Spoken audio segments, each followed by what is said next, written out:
राजू देसले डाव्या संघटनांचे प्रतिनिधी आहेत। गेल्या काही दिवसांपासून आम्ही चर्चेत असं नाशिक आहे की कायद्याचा बालेकिल्ला नाशिक जिल्हा खरंच आहे काय?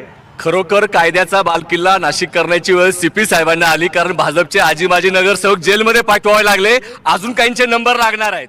याचा अर्थ भारतीय जनता पक्ष पूर्वीचा आणि आताचा खूप फरक पडलेला आहे। आता सुद्धा जे उभे आहेत उमेदवार याच्यातले 99% उमेदवार यांच्यावरती गुन्हे दाखल आहेत आणि त्याचप्रमाणे येणाऱ्या काळात त्यांचा सुद्धा बालकिल्ला करायची वेळ नाशिकच्या सीपींना येणार आहे। अशा प्रकारच्या भ्रष्ट लोकांचा प्रवेश भारतीय जनता पक्षाने करून नाशिक गुन्हेगारी मुक्त करण्याच्या ऐवजी गुन्हेगारांच्या हातात भारतीय जनता पक्ष मनपा ताब्यात द्यायला निघाली। शहाजडजी, मला मला मला मला सांगा, फक्त नाशिककरांचे असे काय जगण्या मरण्याचे दररोजचे प्रश्न आहेत त्यावर चर्चा होणं अपेक्षित आहे? सर, 2025 मध्ये जवळपास 121 लोकांचा मृत्यू रस्त्याच्या खड्ड्यांमुळे झालेला आहे।